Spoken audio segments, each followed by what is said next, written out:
There's a tornado right there. Guys, everybody go. The wind started howling and you could hear the roar coming. Looks like a 5,000-pound bomb hit the middle of town and blew up.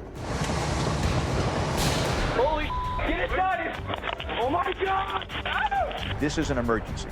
You go to a safe place right now. I knew the direction it was heading, and I knew my baby was in that path. Oh my God! Oh! As temperatures rise all around the globe, natural disasters are becoming more violent and more frequent. Extreme weather survivors have captured the intensity and the magnitude of these events. These are first-hand accounts of a planet gone rogue.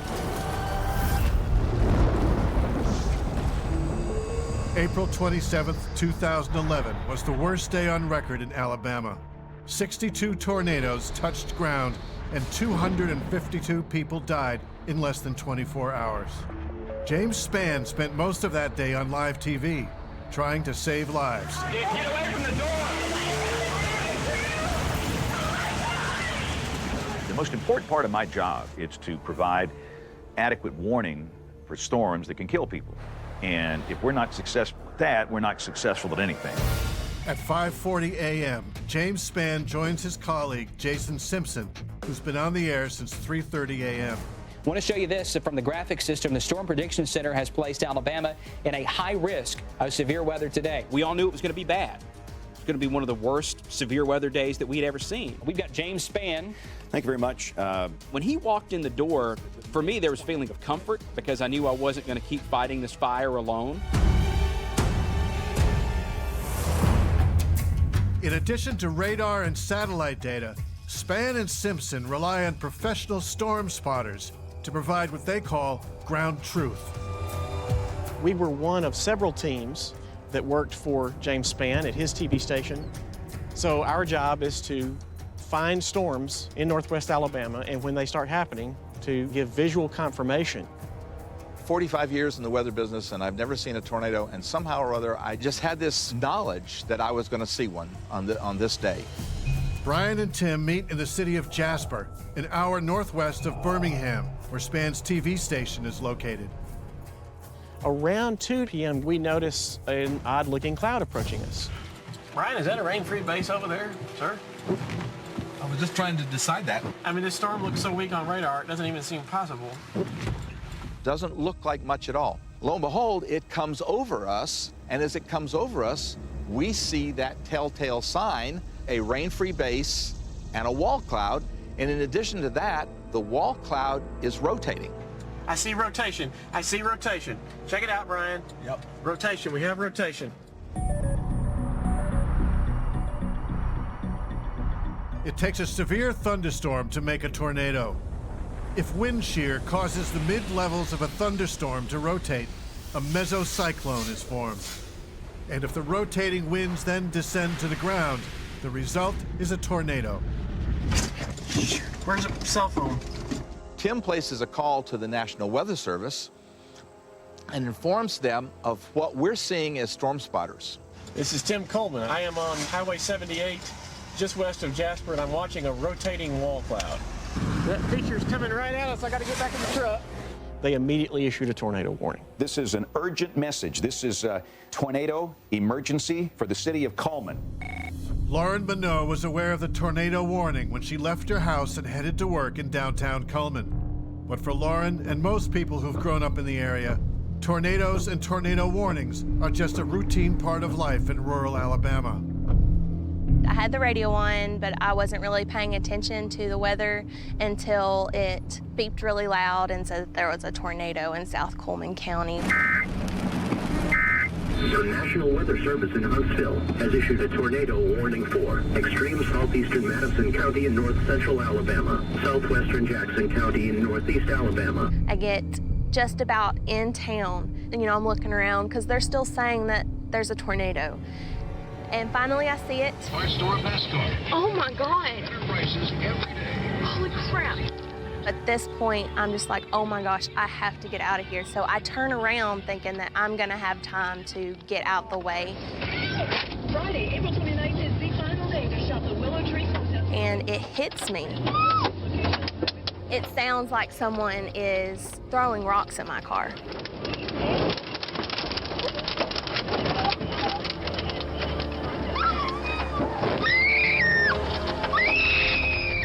And at this point, I feel like I'm being lifted up because I had that weird feeling in my stomach.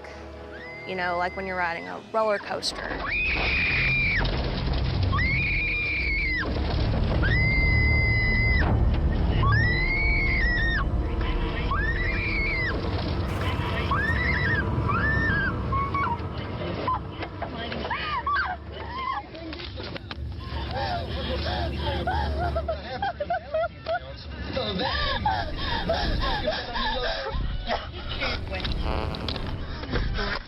The tornado scooped up the car and dropped it in a parking lot next to the road.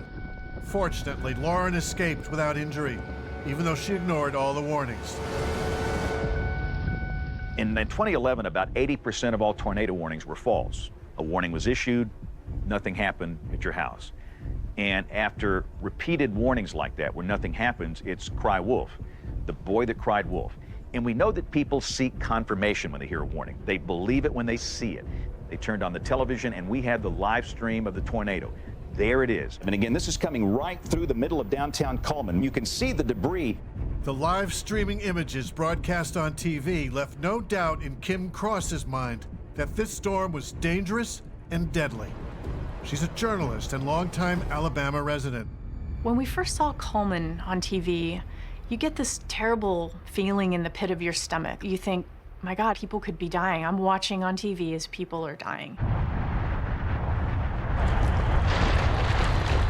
You know, I grew up with tornadoes. I remember being in first grade and having to do tornado turtle, where you get down in the hallway and put your, crawl up in a ball and you put your hands over your head and protect your head. The tornado turtle is a leftover from a nuclear bomb awareness film dating back to the Cold War era. And the air raid sirens, many installed during World War II, are no match for the deafening roar of a tornado. You might hear a siren on a calm day with no storm, but during a raging thunderstorm that is 65,000 feet tall, with a tornado and driving rain, in unbelievable thunder, you can't hear a siren. They're worthless. But if they see a tornado live on television, then they will do something. The Cullman tornado was an EF4. EF stands for Enhanced Fujita, a scale which classifies tornadoes from 0 to 5 depending on the wind speeds and the damage they inflict.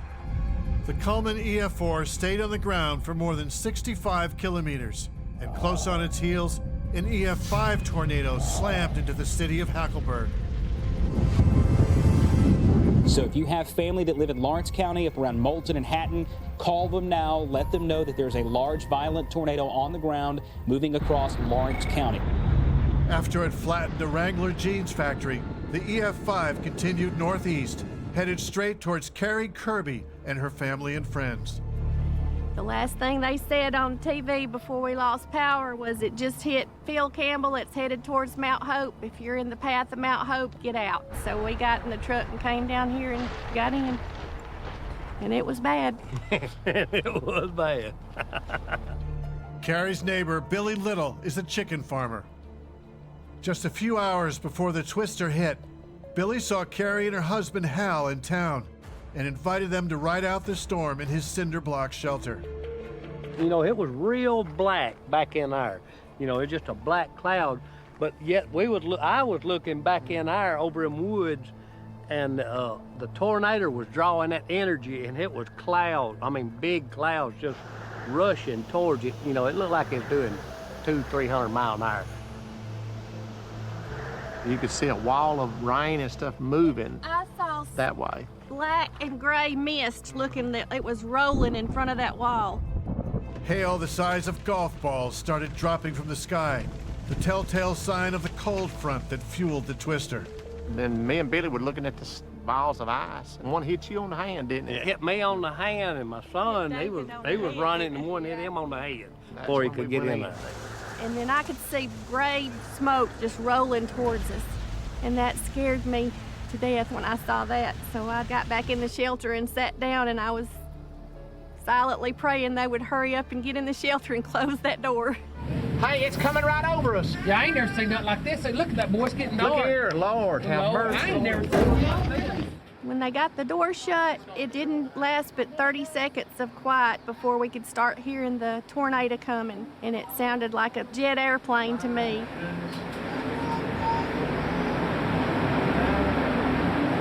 That train. Yeah. And it just kept getting louder and louder and louder.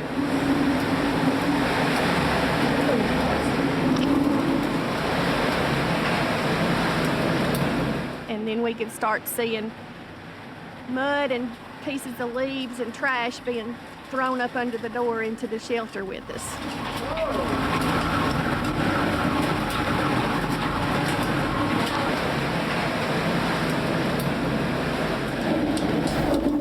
The tornado does not let up, and there's not much to do but hunker down and pray. One of the deadliest super outbreaks in the history of the United States has unleashed a rash of violent tornadoes on the towns and farmlands of Alabama. For the unlucky victims, it seems as if the entire planet has suddenly gone rogue. Holy crap! Carrie and her friends find shelter in a bunker to escape an EF5 tornado headed straight for them.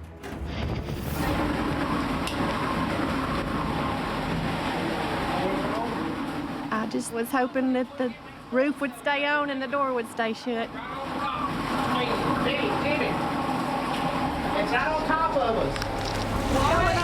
Don't open the door yet, please! Don't open the door yet, please! When the terrifying sound of 320 kilometer-an-hour winds and flying debris finally subside, some of the men try to exit the shelter. Power lines have blown over the door here. Well, over our door right here? Over that door. We stuck. They're alive and well, but there's no telling what devastation lies beyond that door, or how long they'll be stuck inside. Finished with Mount Hope, the violent long-track EF5 tornado plowed through several more rural towns, leaving behind a wake of destruction over 210 kilometers long, with 72 people dead. But there was more to come, as storm spotters Brian Peters and Tim Coleman would soon discover.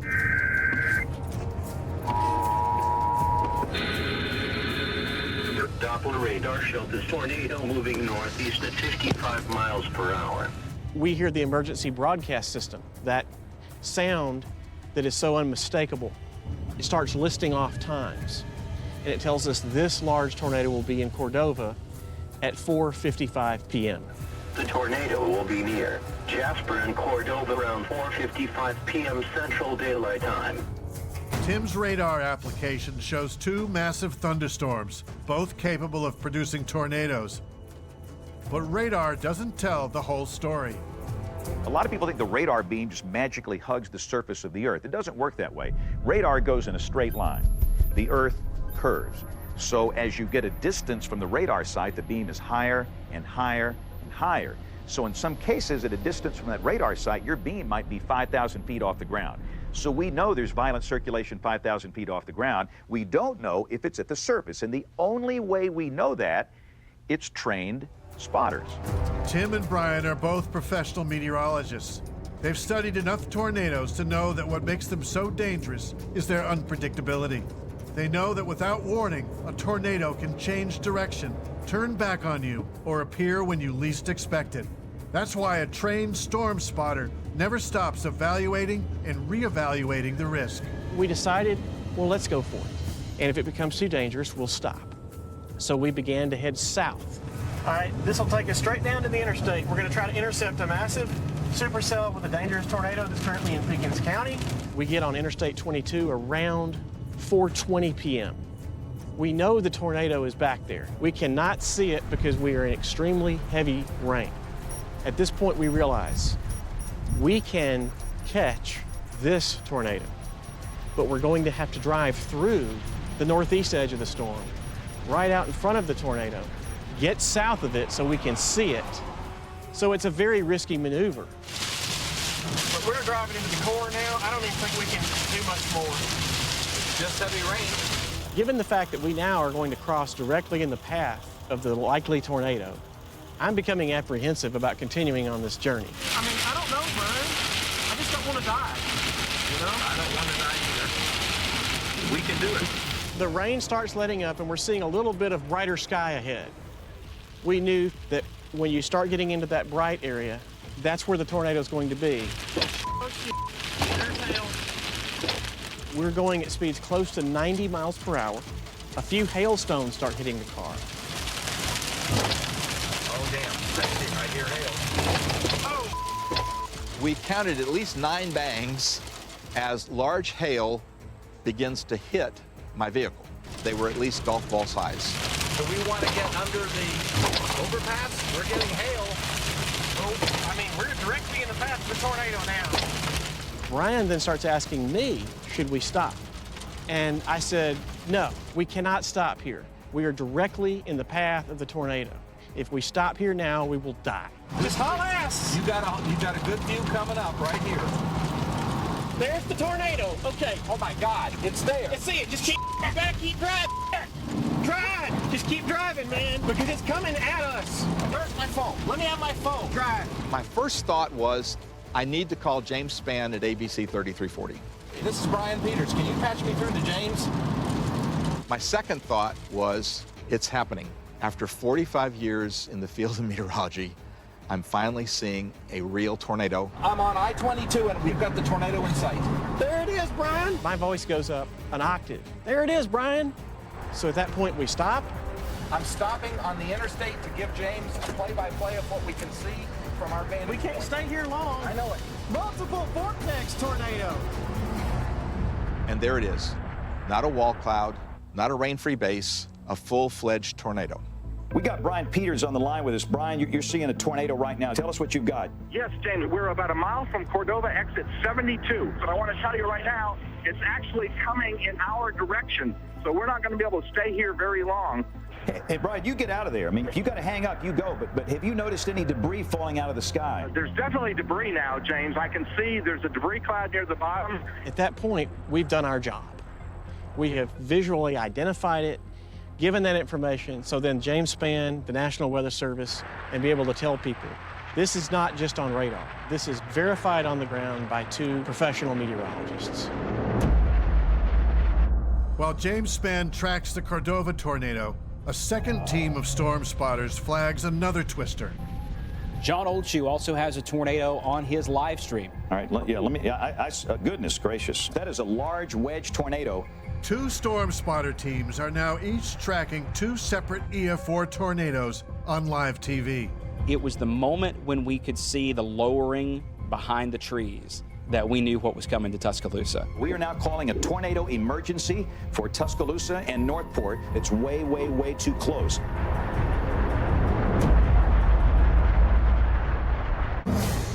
On April 27, 2011, one of the worst tornado outbreaks in U.S. history is barreling through the state of Alabama and has already claimed dozens of lives. Get away from the door!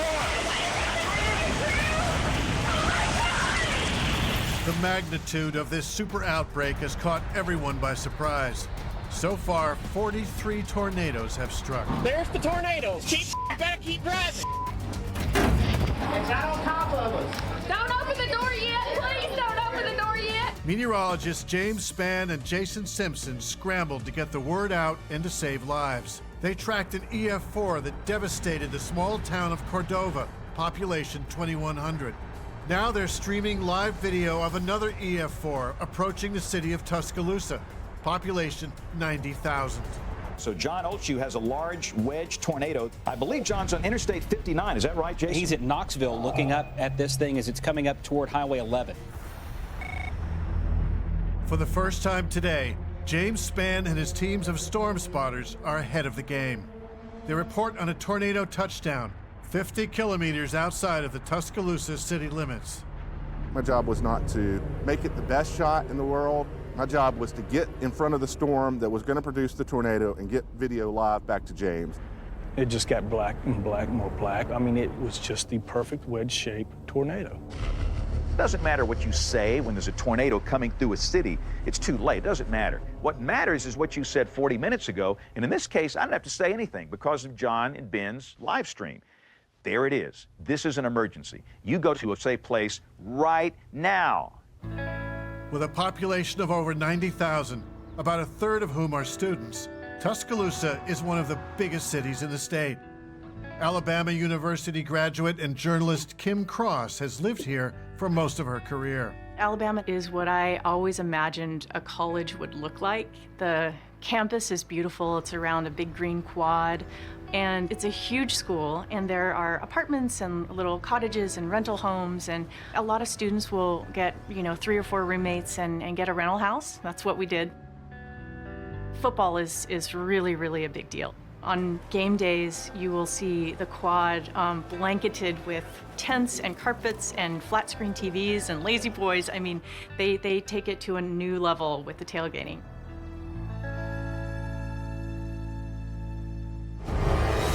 But today is not that kind of day. A large EF4 tornado is fast approaching the heavily populated college town. Let's look at the Tuscaloosa Skycam. Jason is working that. While Span tries to convince his audience to take shelter, 2 young daredevils, Ryan Chandler and Nate Huguet, have ideas of their own. I'd always wanted to chase a storm, so I posted a tweet about who wants to chase a storm with me. My friend Nate said I'm in. Nobody should be driving. Everybody down there listening to me on radio in Tuscaloosa, stop now at the next exit, the next convenience store that will let you in. At this point, it's still lighthearted and fun, and we're making jokes. As we get on 359, we start to be able to see the tornado. If you know anybody that maybe doesn't have electricity and cannot watch us or listen to us, make a call. Let things huge. The camera, for those of you that are watching maybe for the first time, this is on top of the Tuscaloosa County Courthouse. We're looking back up a little bit so that it's not so shaky, but look at that. Right, and this thing is still southwest of downtown Tuscaloosa. Moving north. That's southwest of downtown Tuscaloosa. There it is. You can see debris in the air. Look at the debris. Look at the debris in that. Goodness gracious. This will be a day that will go down in state history, and all you can do is pray for those people. The twister has been on the ground for close to half an hour. There's a tornado right there. Guys, everybody go. Wreaking havoc through the city suburbs. It is right in there. With smartphones and digital cameras, awestruck residents capture images of the tornado as it marches past. Oh my God. Towards the heart of downtown Tuscaloosa at McFarland and 15th Street. Go. This is a large, violent tornado coming up on downtown Tuscaloosa. Be in a safe place right now. So now we're starting to see the flashes. There it freaking is. Oh my God. Okay, speed up. It's out the passenger window, so of course Nate's filming and looking at it, and it's not until it's right on top of us that I actually get my first view of it. Go, Chandler. Never in my life will I see this again. I turn the car around so that I have the opportunity to see the storm out the front windshield. Chandler, do not go back that way. Nate, film it. I am. And it's right there in front of us. There's 2 of them. We need to go that way. No, Chandler, go back. We're fine. Chandler, go the back. I'm not kidding. This being my first opportunity to see the storm, I'm kind of like a moth to light at that point. I'm just gonna sit there, and he yelled at me and told me to go back. So we put the car in reverse down the wrong side of the interstate.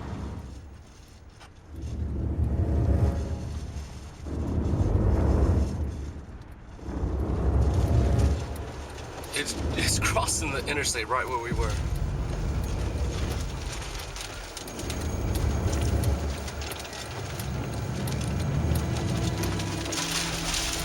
Oh my God.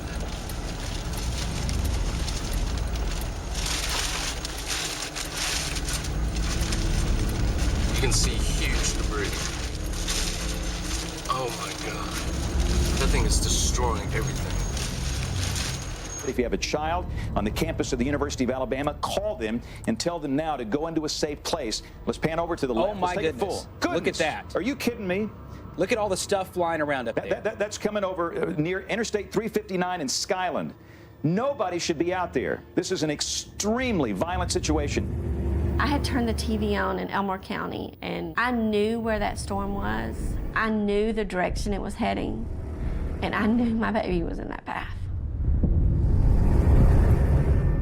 I've got my mom, my brother, my sister, my family, my wife, my 2 boys, all living there, and now I'm not home to protect them. Students living off campus in ground floor apartments take shelter in bathrooms where pipes in the walls and bathtubs offer protection. Get back there! Oh my God!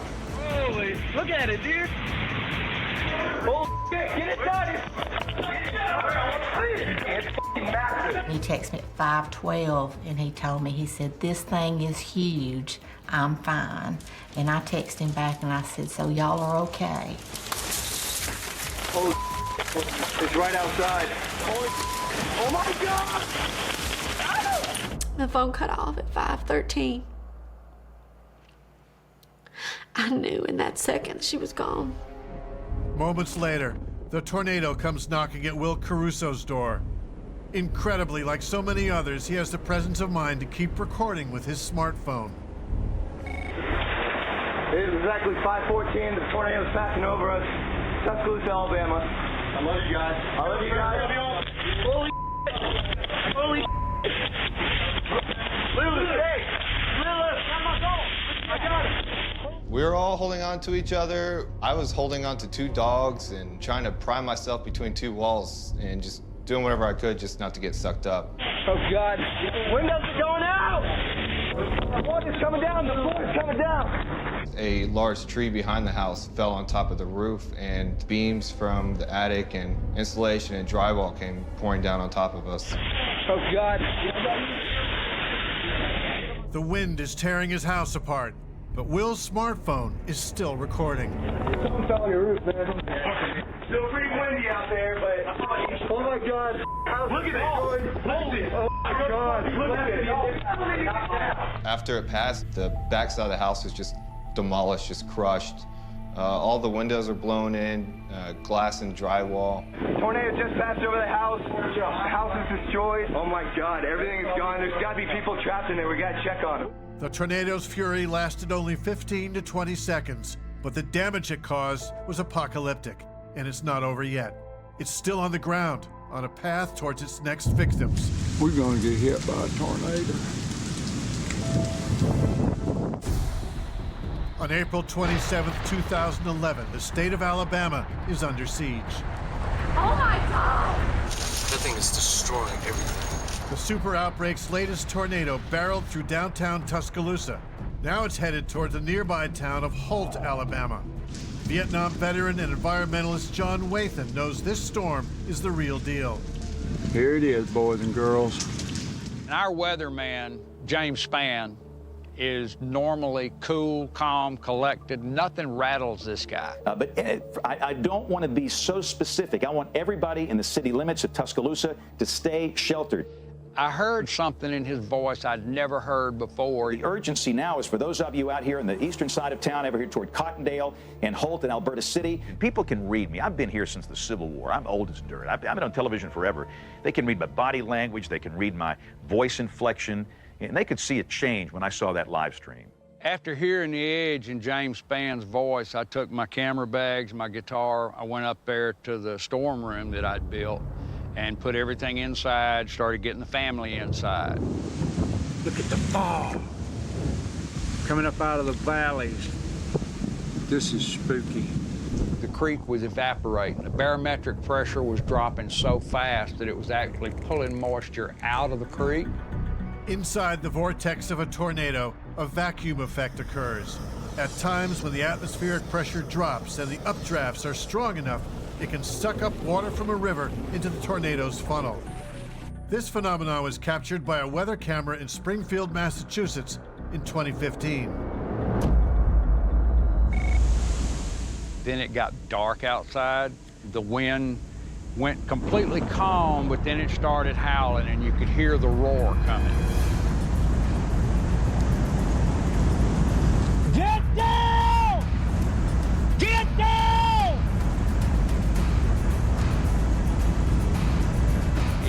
dawned on me that, yeah, this was coming straight at me and I needed to be underground.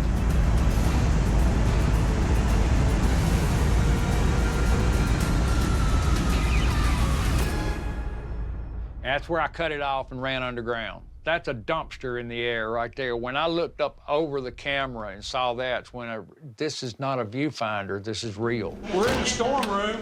Listen. I got one bolt locked on the door when it started rattling. There goes the house. At one point, we could hear what I thought was the house leaving, but it was actually my neighbor's trailer. It picked his trailer up and slammed it up against the house and just demolished it.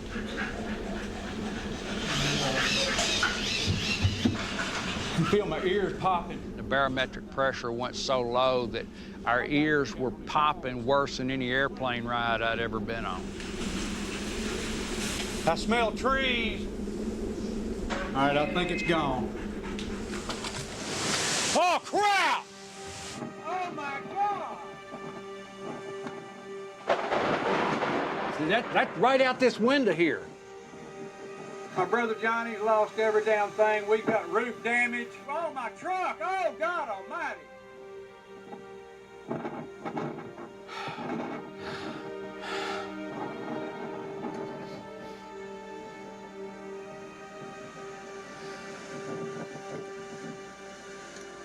Have you seen this lately? No. No. Sorry.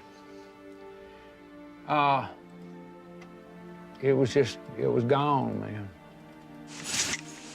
Oh, my God. We were bloody lucky. That house was built right after Hurricane Katrina to withstand 200-mile-an-hour winds. I built it. My God, this son of a bitch. Oh, my God! Oh, my God! I don't like to watch this. Oh, my God!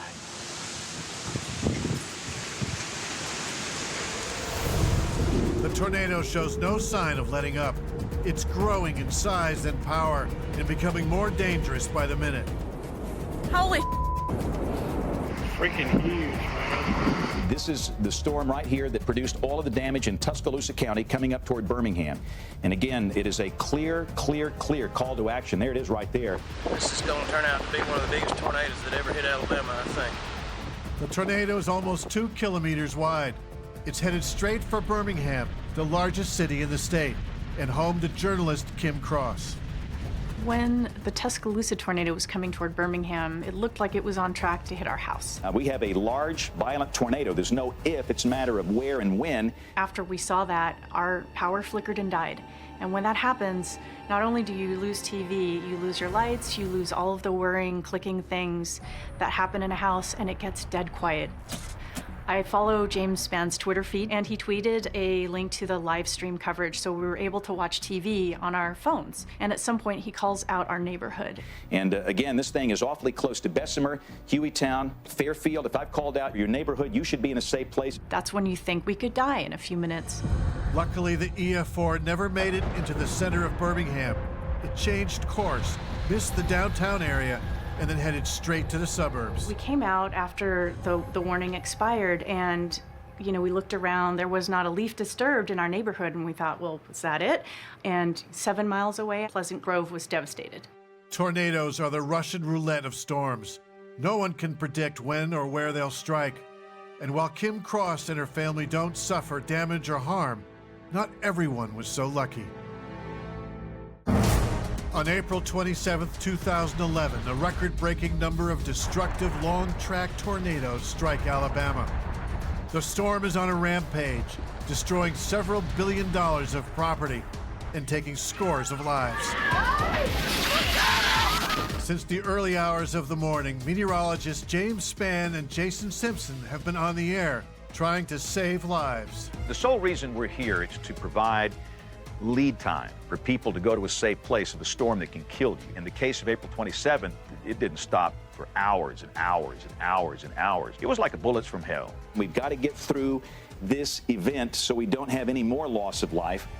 It's now late afternoon, and as the sun lowers on the horizon, the heat that helped fuel the twisters finally begins to dissipate in some parts of the state, and Span's TV station begins to broadcast damage reports. Storm spotters John Oldshoe and Ben Greer have made it back to Tuscaloosa, their hometown. It's an obstacle course of overturned cars, upside down trucks, and overturned 18-wheelers. I am finally relieved to get a text from my wife. She says they are fine, don't worry about it. I look to see all this devastation. John starts sending a live feed back to Spain for the first coverage of Tuscaloosa of the damage that's done. So that is a live stream coming from John Oldshoe. John is on the scene of that severe damage down in Tuscaloosa. He tells me, Ben, hop on outside, start taking pictures now. I get out and I realize that about 600 yards from me is where my sister's house used to be. There's nothing there. I pick up my phone and I text my mother. Within 10 seconds, I get a reply, she's fine. She's on her way here. Just a few blocks away, amateur storm chasers Ryan Chandler and Nate Huguet try to get back home to their families. I can't even recognize this place. We see the damage, we see the houses, but what's actually happened a mile down the road, you have no idea. Light poles down on the road. This thing can't focus quick enough. So as we pull up behind the storm, a woman comes running up to the vehicle and we tell her to get in. Come on. Get in, get in. Come on. Oh my God, my dog. Are you okay? Hey, are people okay? I don't know, I can't. Oh my God, my dog dead. Oh my God. Keep on. Man, we gotta, like there's tons of people out there. I know. Oh my God. So at that point, we get out and start digging people out of their houses. For those living beyond the city limits, finding loved ones is not always easy. The storm knocked down power lines, destroyed relay stations, and communication towers. We kept calling and couldn't get a response, you know, and that wasn't like him not to answer his phone. I called many times the hospital, the student health center, Ferguson Center, all of the places that they were telling online and on the news for you to call to locate your student. So that's when we got in the car and drove to Tuscaloosa.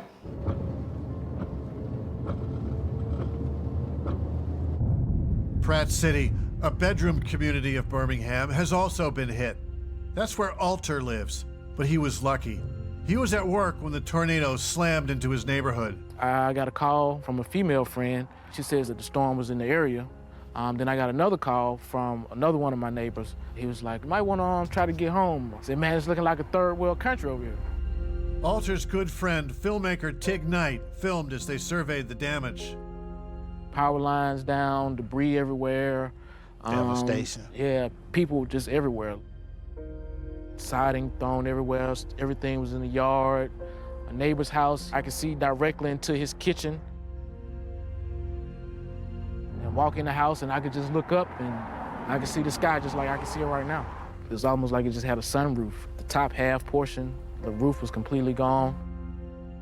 Everything was in disarray and it was devastating. And like I said, knowing where different things were placed and located, and now it's just completely gone. It was your bedroom. It really didn't sink in until you just had time to sit down and think about it.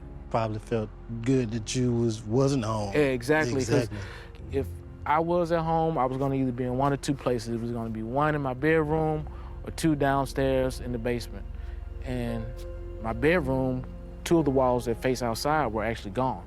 So, you know, it could have just came, couldn't be here today, so, you know. What's going through your mind like right now? I don't know. Rebuild or move? Yeah. That's the question. Yeah. That's the question right there. Major question. To stay and rebuild, or leave and begin a new life somewhere else, perhaps even in a safer place? That was the question on a lot of people's minds that day. An unprecedented tornado outbreak strikes the southern United States on April 27, 2011.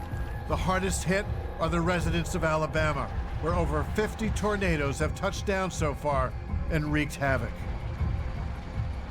Carrie Kirby and her husband Hal found shelter in Billy Little's bunker. but now they're stuck. The power lines have flowed over the door here. Over our door right here? Over that door. We stuck.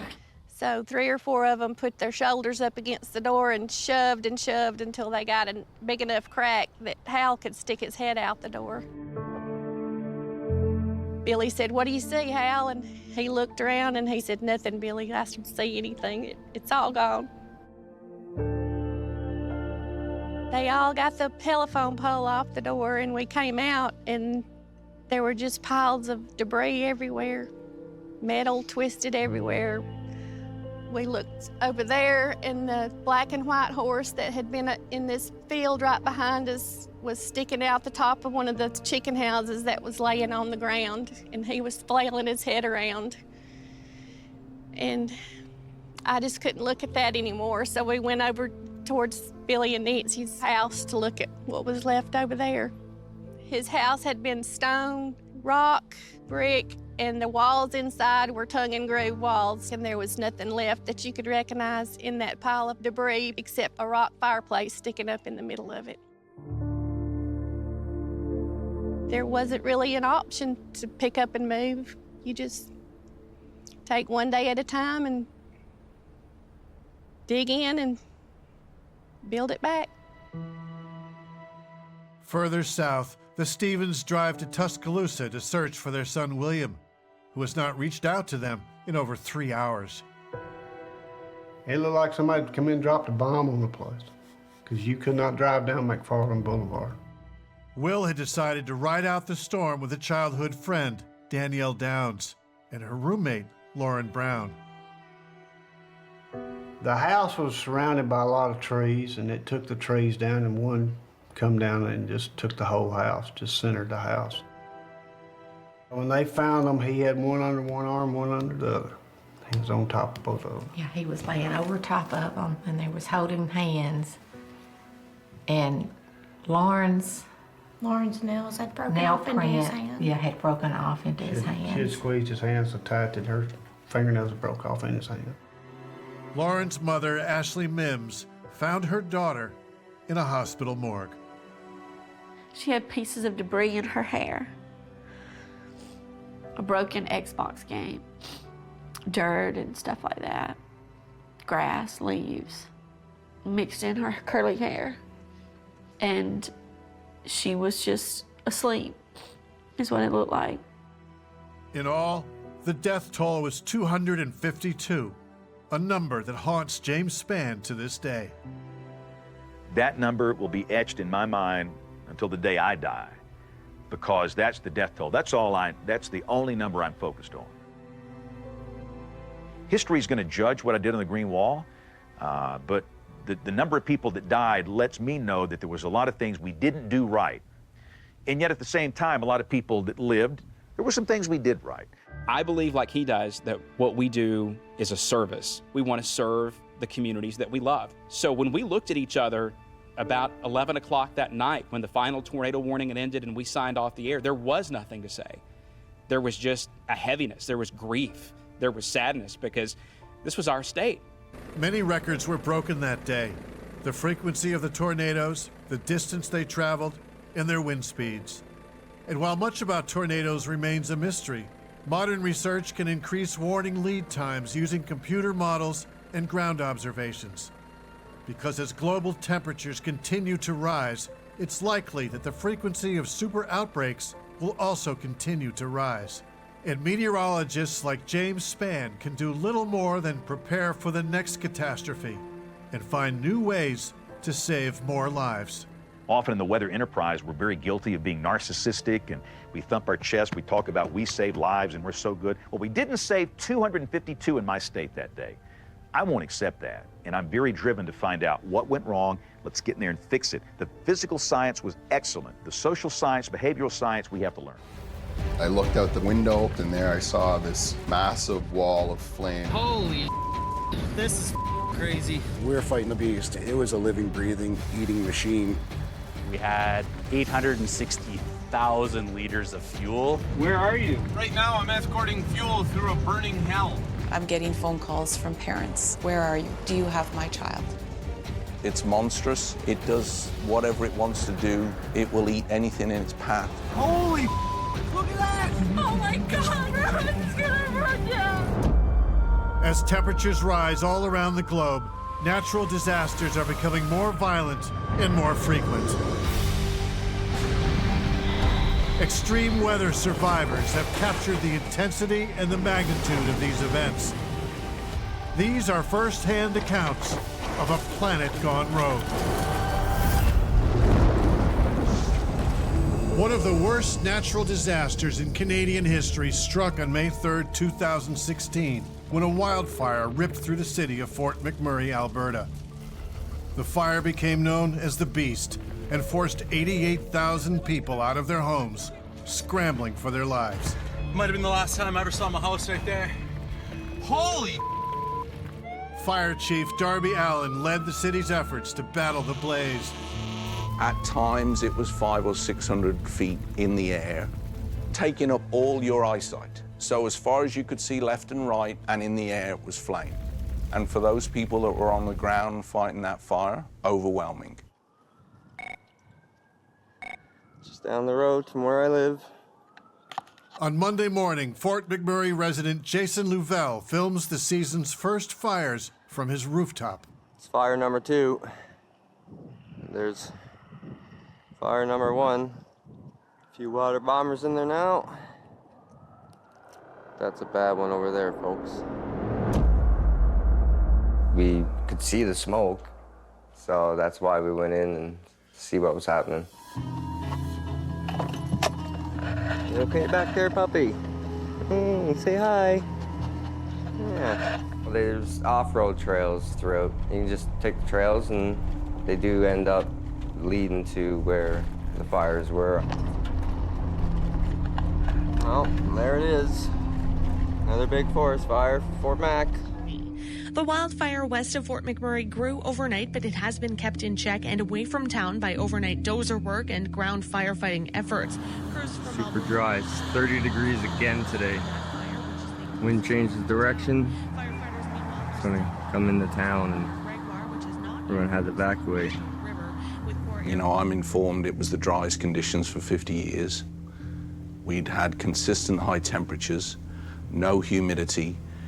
It's prime for any type of ignition source for that forest in some way or another to get going.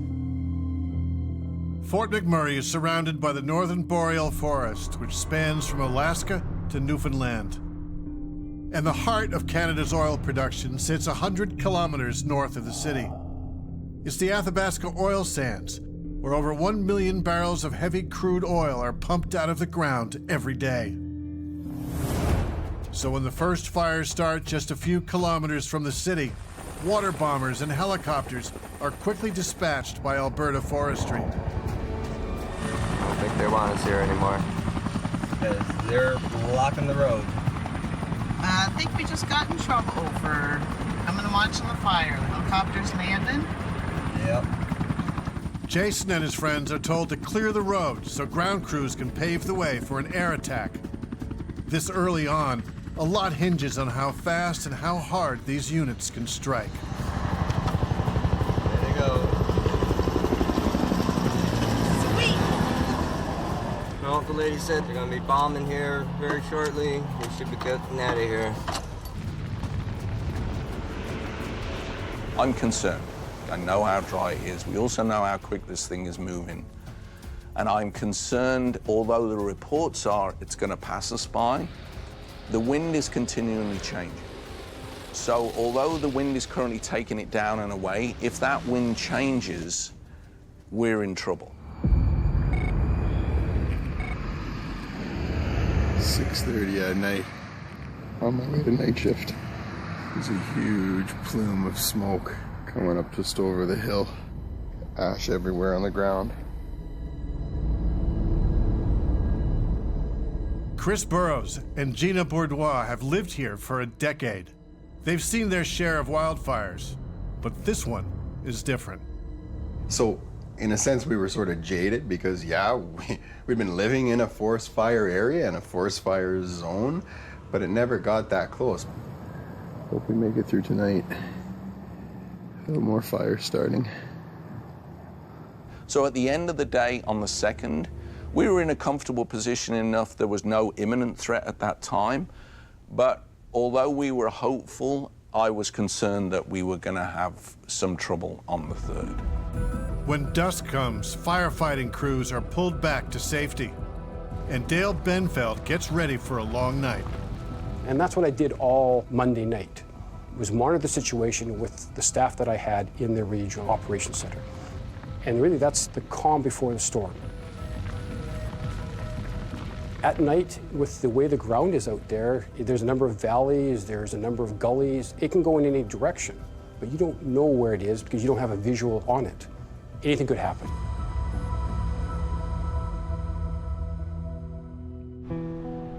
The following morning, residents wake up to a crisp blue sky and everything seems to be under control.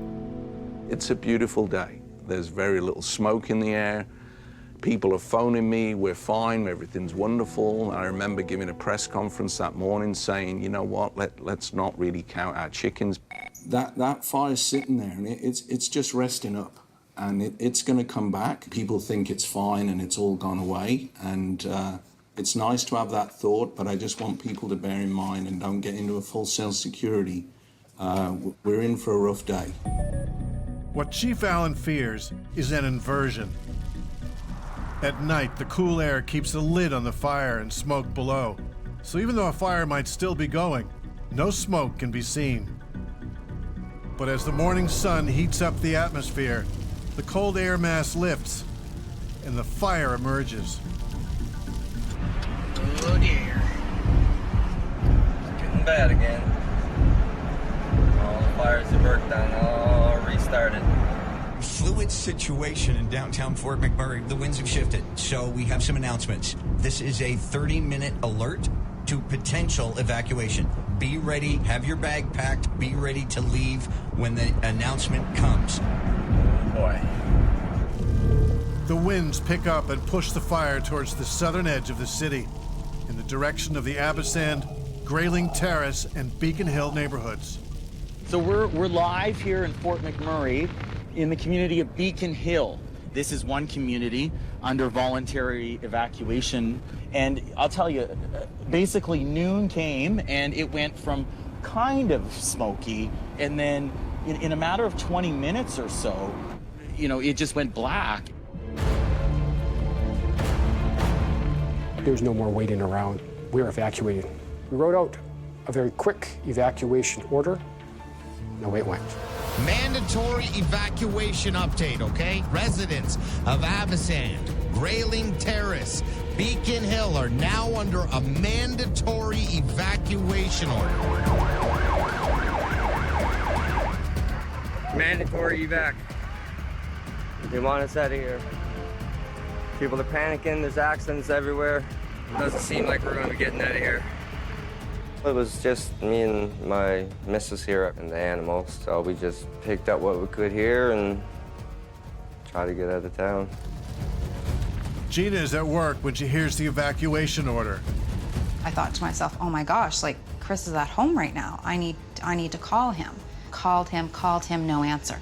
Of course he's sleeping because he has to work that night. I was sound asleep. I had earplugs in from working the night before. I ended up calling my neighbor, and my neighbor said, okay, I'm not home right now, but I'll get my boyfriend to go knock on the door.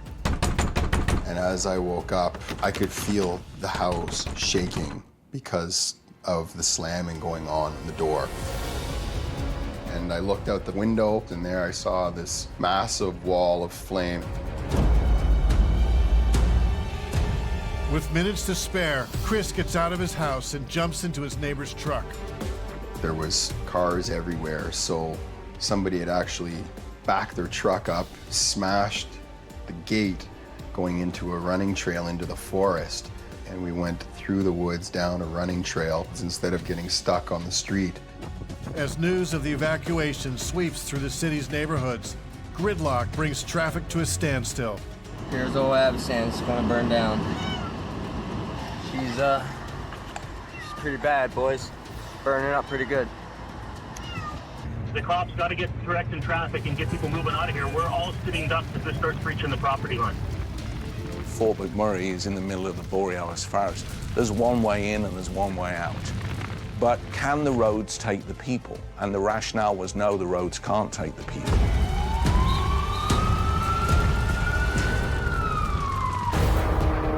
On May 3rd, 2016, a seasonal wildfire unexpectedly burns out of control. Hasty exit. Might have been the last time I ever saw my house right there. Holy! It threatens the Canadian oil sands boomtown of Fort McMurray, Alberta. Mandatory evacuation order. You gotta stay calm. Lord, keep us safe. Get us out of Fort McMurray in one piece. That is, babe. Look at that. Oh my God. Whoa. I can feel Holy crap. the window is hot. Fort McMurray is home to 88,000 residents. And if they can make it out of their neighborhoods to reach the only highway in town, they might have a chance to survive.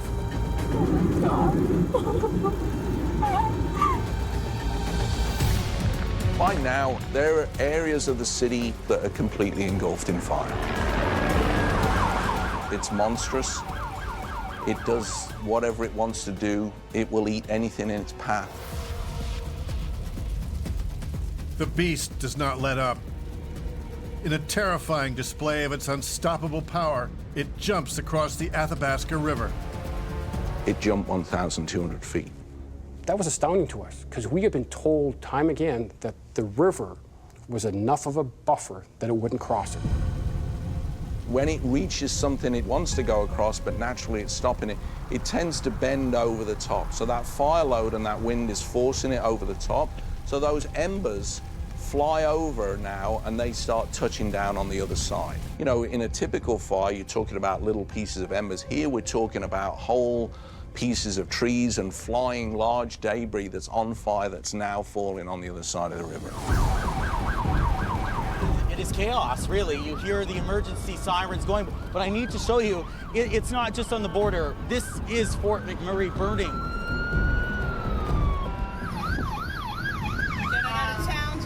Getting the out of Dodge. I can feel the heat here. This is insane. Holy. Oh, you can feel the heat. Holy. This is crazy. Yeah, we're just stuck on the hill here. I think you may want to consider shutting down 63 or you're not going to be able to get any of those cars that have it. If you have to shut it down, it's up to you. This is Highway 63. The fire seems to be burning across the highway. So people who are trying to go southbound on Highway 63 here to get away from all of this now are likely having to turn around. Holy. Look at that. Roll your window up. Get over that lane. Holy.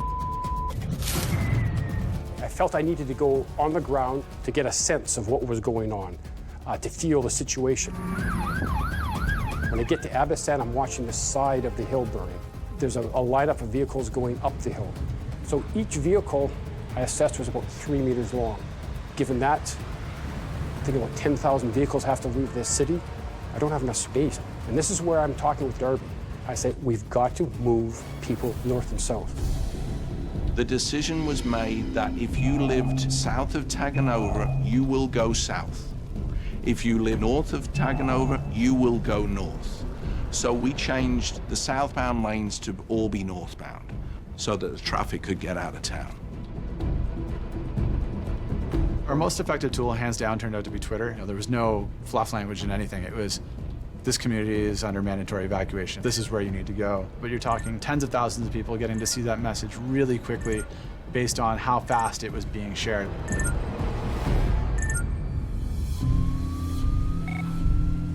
Chris and Gina reunite in a downtown parking lot. Gave him a big hug, big kiss. Yeah, we held each other for a long time. Yeah. I don't know. It was nice to get everyone together finally, but, you know, what do we do? Where do we go? Rock 97.9, sorry to interrupt the Guns N' Roses, but here's what we've heard so far from multiple people. Southbound 63, according to reports, is opened up. Somebody drove by and hollered out their window, the southbound highway is open, it's open. So we all kind of looked at each other and thought, let's get out of here. Let's make our way towards Edmonton. We just left Walmart, but everything, like, you remember that hill where we go up? Everything, all that side of the hill's on fire, the other side on the highway, everything is on fire, flames. Get the hell out of there. We're leaving now. It is absolutely crazy. Okay, honey, just drive. Get past all this. I don't want to be in this smoke. I want to go. Gee, I'm going. Just relax. We're doing everything we can. We're driving into it, and like, I wish I had a mask. Look at this, G. Oh my God. And as we were leaving the city, we drove right into a tremendous wall of smoke and fire. It was on both sides of the highway. There's not enough firefighters for all this. Oh my God, if there was, we wouldn't have this. Look at the cars. People parked in the ditch. They just left their cars and got out. What's going on? Look at this. Look at all these cars. Vehicles would stall when they started taking up the smoke. They would get no combustion in their engine, so they were left stuck there. Oh my God, Chris, look at the other side. Oh my God. This is just horrific. It was out of a zombie apocalypse movie. Look at this bus. Oh my God. Oh my God, Denny's. Look at this. Oh my God. The whole hotel is gone. Oh my God. Oh my God. Oh my God. Look at this the whole trailer park is gone.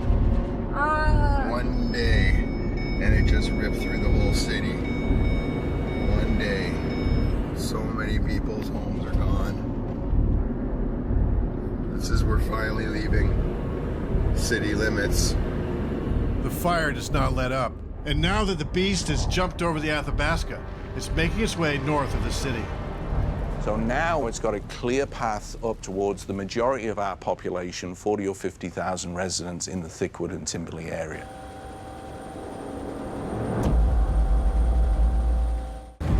On May 3rd, 2016, a raging wildfire bursts into the city of Fort McMurray, Alberta. Holy look at that! Holy Oh my God. The whole hotel is gone. All of the lanes south of town are dedicated to south traffic. 3 neighborhoods in the southern part of the town are being evacuated, and the situation worsens when the fire heads north. Mandatory evacuation for everyone, everywhere. There's the official word we were waiting for. So now we're faced with a fire coming into town that's approximately 4 or 5 kilometers wide, and it's about 20 kilometers long. We sent approximately 25,000 people north, and we didn't know where we were sending them. We just knew we had to get them out of town at that time. To the north of the city are the oil sands production facilities, but also the camps that house the workers employed by the energy industry. A lot of these camps can hold up to a couple thousand workers at a time. They're very large, so I knew there's a safe spot 20 kilometers away. And I started telling everybody, get the message out, everybody goes to Noralta Lodge. From there, we could get people farmed out to all the other camps north of here. At the Father Turcotte Elementary School in downtown Fort McMurray, a few students are still waiting for their moms and dads. But Principal Lisa Hilsentegger decides it's too dangerous to wait any longer. There didn't seem to be any more parents showing up at this time. So I did an all-call in the school. We're leaving. Please come to the front. Students got on the bus. I got on, closed the door. There was no doubt in my mind that that was my responsibility to see it to the end, to get all the students home. Just a repeat for you, a mandatory evacuation for the entire city of Fort McMurray is now in effect. At this point, we were being told to go north. And it was very slow. It was very hot on the bus. And it was dark, but it was very orange. Residents go to Noralta Lodge, which is 21 kilometers north of Fort McMurray. Miguel and Pam Borges are also heading north with their 3 children. Originally, we were heading north, and that's what the emergency broadcast kept telling us. The highway south is closed, fires across the highway, you can't go south. And then we're heading down Thickwood Boulevard, and then the police are directing us to go south. So we went south, We were in separate cars, and I thought, oh, please, do not send him south and me north, because, like, there's just no way. I wouldn't be able to do it. I think I would just disobey and say, nope, sorry, I'm leaving. 63 south, visibility is poor. There's fire right along the side of the highway, but we've had a couple people tell us you can get through, but drive with extreme caution. There are lots of people pulled over on the side of the road. So we hit the highway, all of a sudden traffic's moving, and then we get up to the bridges to head downtown, and smoke everywhere. You can't see any of the buildings. And then we see up on Abasan, fires right at the highway. It's just fire. Right at the highway. And then finally we hit the top of Beacon Hill and we see the hotel on fire and the gas station and everything else is on fire there. We're just going to keep driving.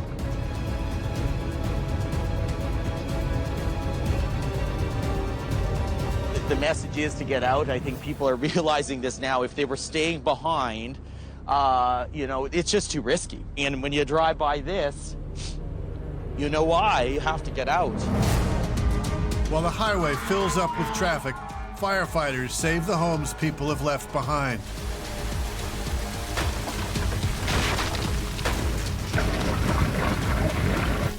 You know, I had 32 guys on duty that day. 65 guys came in their own time and fought that fire. We had approximately 100 firefighters from industry that came into town to help us. They're dumping right at us. Mel Engelstad was part of that group of first responders. Oh, here she comes. She's coming through the bushes. My question is, how wide is this sucker?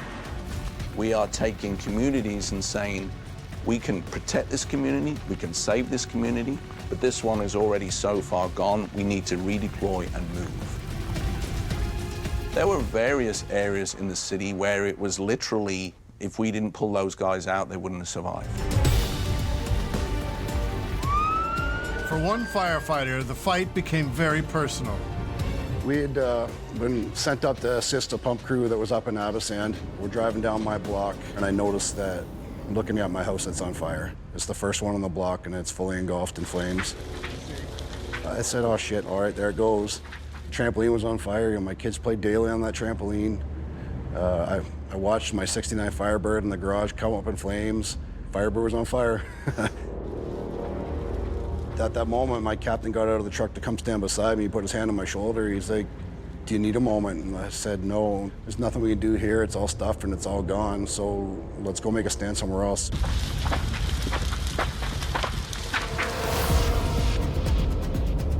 Miguel and Pam have made it out of town. But now they're stuck in traffic, and the next gas station is 200 kilometers away. So this is when real panic started setting in because Pam's van was going to run out of gas. Miguel and Pam aren't the only motorists running out of gas. But when stranded evacuees ask for help on social media, a private group of truck enthusiasts comes to the rescue. I knew as soon as they were evacuating town that a lot of people wouldn't make it. So we left Edmonton in a group of 3, and we just started kind of putting out messages to whoever else that was coming. We just stopped at one of the card locks on the way. I swiped my card out of my own account, filled up whatever we could hold, and away we went north. So every time that we saw someone on the side of the roads, we'd pull a U-turn. We'd say, hey, do you need anything? You know, we have fuel on, we have snacks for the kids, we've got some dog food, cat food. Anyone who needed help, company truck, personal truck, if you needed help, we were there.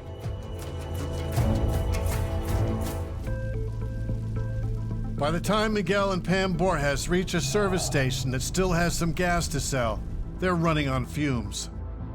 So we get into the line for gas there, and maybe 1,000 cars, literally 1,000 cars in front of us. And during the line, a woman approached us and said, hey, you got kids, you look tired, do you need a place to stay? If so, they're about to open a camp. They're about to open, it's not open yet, about 1 kilometer down the road.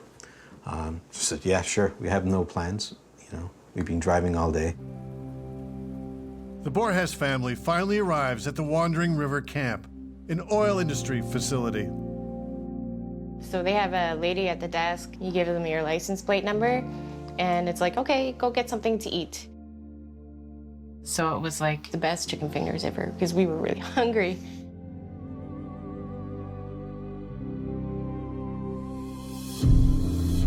Back up north, Principal Lisa is still on the school bus with her precious cargo. Now I'm getting phone calls from parents. Where are you? Do you have my child? They're frantic.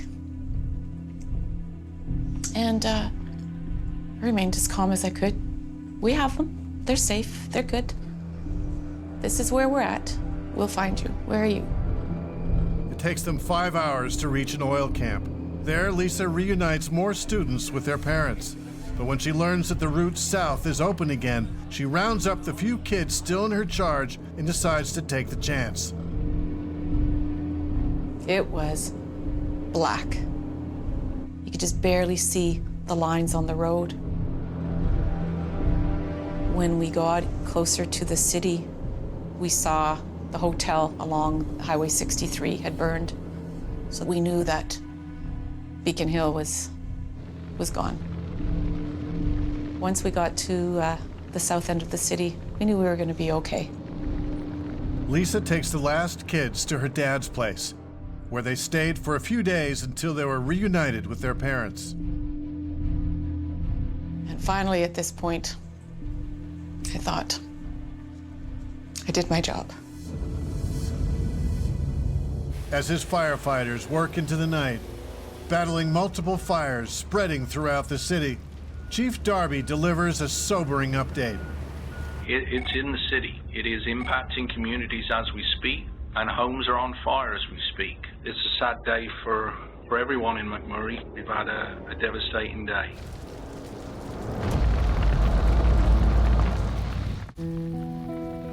May 3rd, 2016 delivered a devastating blow to the city of Fort McMurray, when a ferocious wildfire swept into the oil sands boomtown and forced 88,000 people to flee for their lives. We successfully evacuated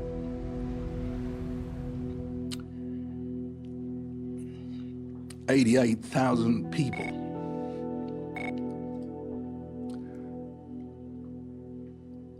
No one is hurt, and no one has passed away right now. I really hope that we get to the end of this and we can still say that. When first light came on the 4th, we managed to get some reconnaissance and see what had happened. And I felt a weight lift off to my shoulder once we realized that the people were out, because that creates a different dynamic. Now we're fighting structure fire. The fire they nicknamed the Beast is still raging, and it's getting bigger. It was everywhere. We use the term the Beast. I call it a three-headed monster because it was going east, then it went north, it went south. It was constantly changing. We literally walls of flames. At times there's walls of flames like that, 100 feet tall on 3 sides of us. This thing was a living thing. No matter what you were doing, it was going to do something else. We were fighting the Beast. It was a fight. You go and you go and you go until there's no more give. It was moving sometimes, 3 meters per minute, then 12 meters per minute, and then we were hearing 102 meters per minute. It seemed to have a mind of its own. It did whatever it wanted, it went where it wanted. It was a living, breathing, eating machine. It was hungry. The Beast was hungry, and we had to try and get ahead of it. As the Beast grows in size and power, it creates its own weather system. As intense heat from the ground rises up, the smoke carries water vapor and ash and forms into a pyrocumulus cloud. As the hot air moves up, cooler air rushing in to replace it produces severe gusts of wind inside the inferno, which in turn fuels the fire. By now, firefighters from other parts of the province have joined Darby's troops to help save homes and critical infrastructure, but they're running on empty. A couple of our members are actually volunteer firefighters. One of them messaged us and said, you need to get here as quick as you can because a lot of the fire trucks are running out of fuel. We have nothing. We drove up the highway from the police roadblock, and we literally drove through 3 or 4 sections of fire on either side of the road. Pitch dark, smoke so thick that you could barely see the vehicle in front of you. We need light plants and generators. Where are you? Oh, well, right now I'm escorting fuel through a burning hell. Up 63. We had 860,000 liters of fuel. We thought if anyone looked at this from the outside, they'd think we're crazy. We're literally driving a vehicle loaded with a bomb through an inferno. They couldn't really believe that we were just a regular bunch of guys that figured that someone would need help, and we just kind of showed up. Back near the Athabasca River, the fire is still raging and is fast approaching one of the city's most critical pieces of infrastructure. This water treatment plant is what feeds all the hydrants that's being used in the firefight. As a firefighter, the worst thing you feel is when you don't feel that pressure in that hose line and that water's not coming in the end. As the fire advances towards the plant, a skeleton crew of engineers man the pumps to keep the water flowing. You could stand in this control room here and look out to the fire, and you could watch the flame start up when a wind gust came through and go back down. Like, the fire was everywhere. Those guys were still in the water treatment plant, keeping that water going, with fire totally around. The firefighters are doing their part to help fight the fire on the front line. We need to provide them with water. If we had lost our water treatment plant, we would have lost our city. In the following days, strong gusts of wind fanned the fires. Now it's heading towards those oil sands plants where we've got all those people. I had to evacuate north to one of the camps up north, and one of the big fears up in the northern camps was, well, what if the fire went north and continued going north and blocked off the highway? We would essentially all be stranded up there, and by day 2, that was becoming a real sense of worry. So we brought them out in convoys. RCMP vehicle in the front. I believe there was 30 or 40 vehicles at a time in that convoy. The energy companies also charter additional planes to fly evacuees and their pets to Edmonton and Calgary. Once you started hearing about the flight starting to go out, I think there was a little bit more calmness in those camps from the evacuees, because they knew that they were going to get to safety sooner rather than later. In all, about 25,000 people were evacuated from the northern camps. And as they fled, hundreds of firefighters flew in from all over Canada to assist in driving out the beast. By May 12th, through the persistence and bravery of many, the fire was finally chased out of Fort McMurray. Hey everybody, just want to let you know we think we got this thing beat in McMurray. So I just want to let you know, like, we just can't let you back until it's safe. We got to check the electricity, water, all that stuff. So we'll get you back as soon as we can, we promise. Be patient, look after yourselves, take care. Now the question on everyone's mind is, how much damage did the city suffer, and whose homes are still standing?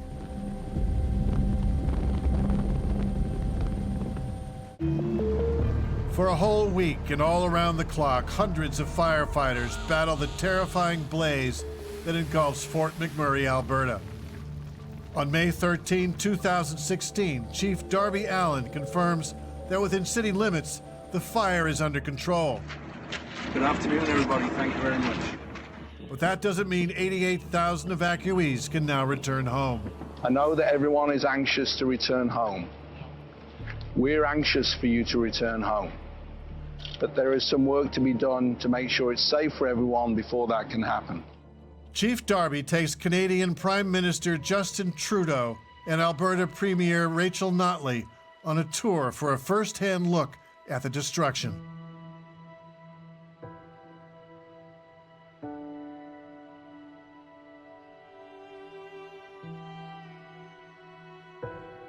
Entire neighborhoods have been destroyed. In total, about 2,700 homes have burned to the ground, and many more have sustained severe damage. But this tally only accounts for bricks and mortar. It does not include the deep emotional distress that now affects the entire community.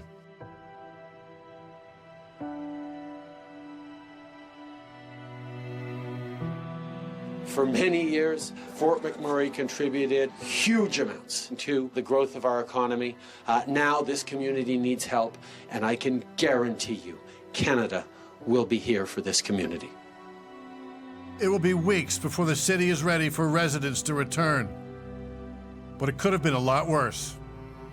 In those early days, we knew that we had managed to save a good chunk of the properties, and you know, it turned out that we saved around 84% of the properties. The city was surrounded by an ocean of fire, but Fort McMurray and the surrounding communities have been saved, and they will be rebuilt. But getting the city ready to take back 88,000 residents is easier said than done. It's really easy to turn the switch off, but to start it on again is a whole lot more work. You've got to get banks back online, you got gas stations back online. And the big part about that too is that when you evacuate everybody, that means all your workers are gone too.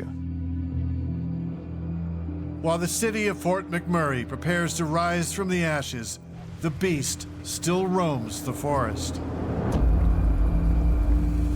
Even though it was outside the city, it was still burning out there. It headed across into Saskatchewan.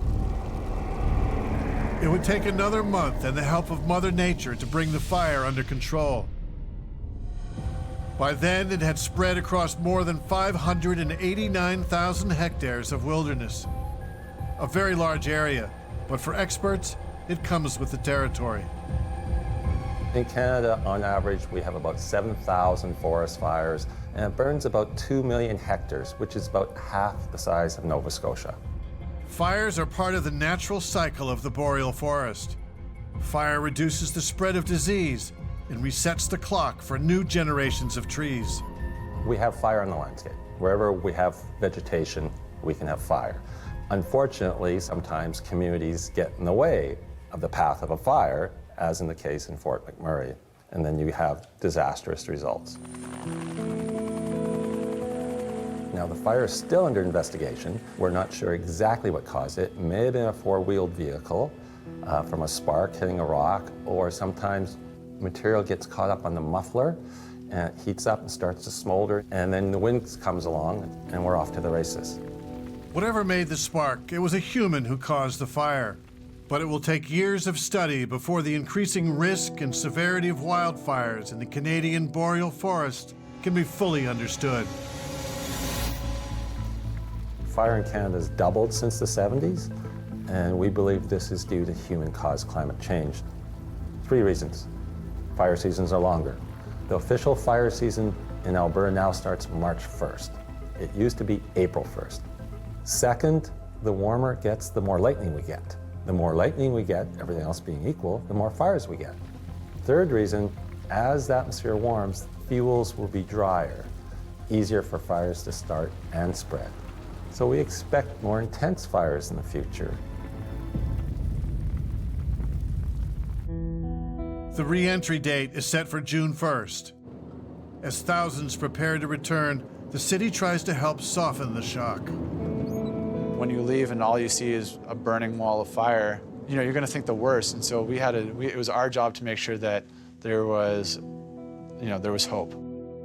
The communication team sets up a website that posts aerial before and after photographs of every single residential and commercial property in Fort McMurray. We had to preface that with the knowledge that this may be the way that you find out that you've lost your home. And that there was, when you first got to this website, that message did come up. We understand that it was going to be a very challenging and emotionally hard experience for a lot of folks and that lost their homes. And you know, this isn't just a house that you lose, it's a lifetime of memories in a lot of cases. Many months would pass before all the financial costs would be known. Calculating the emotional toll of the fires on families and marriages will be more difficult to assess for those who decide to leave and start a new life elsewhere. and those who choose to stay, to rebuild and to resume their lives in the town they call home.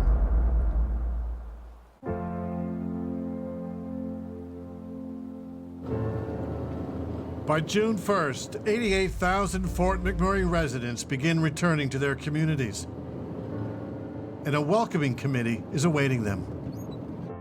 We drove in, and just as we're up to the bridge, Carmen wakes up, and she sees the firefighters, and she's like, "Are we home? Are we home?" And she was super excited. She started to cry, and then, of course, I started to cry. Our chief, Darby Allen, organized 2 trucks to stay on top of the bridge coming into town. We had a huge 50-foot Canadian flag flapping in the air, and 2 crews of firefighters standing on the bridge waving at everyone coming in through on us. You know, there was a lot of honking horns and tears. And for my guys that were on that bridge, it meant a lot for them too. We were the last people they see when they left the town. So for them to see us coming back into town, standing there waving at them, I think that hit a lot of hearts in a great way. But for many returning residents, the firefighters' warm welcome was followed by a devastating and heartbreaking sight. Entire neighborhoods destroyed by the wildfires.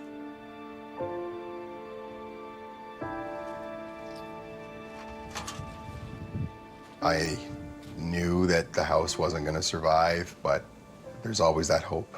You know, you hope that you have a home to come home to. All that remains of Chris Burrow's house is an empty lot filled with ashes and debris.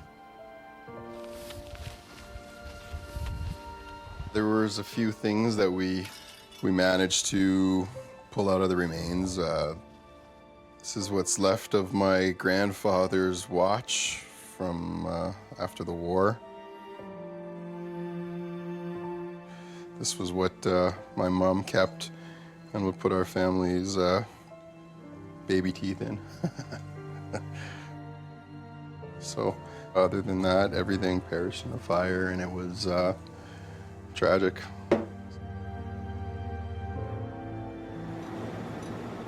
Whoa, it jumped the road from over here. As Jason Louvel and his girlfriend drive into their neighborhood, it appears that most of the homes have been destroyed. What you're looking at is supposed to be all houses. All these houses, look, those houses, perfectly fine, eh? They just sprayed over them so it wouldn't burn. But near the end of the road, they see that their house has been spared. The house, it was in rough shape, you know, there was ash in the house. We had left a few windows open and so it was smoked out a bit. But it was phenomenal to come and see the house still here. It's a good feeling. Wrapped in a cocoon. We had to wash all the walls in the house, and down in the basement, all the floors had to be scrubbed. Holy had to get the ceilings repainted. The last step. Looking back on it, it's hard. It fills me up sometimes still, talking about it and just thinking about it. Almost back to normal. Hey, puppy. For now, the hard-working people of Fort McMurray remain focused on rebuilding their homes and their communities and making Fort Mac a safer and better place to live. You know, it's an unbelievable town, and I've only worked here for 7 years, but this place welcomed me, and I feel a tremendous kinship, ownership with the people here. And I think, if anything, you know, this has maybe let the rest of the country know that it's a pretty good place to be.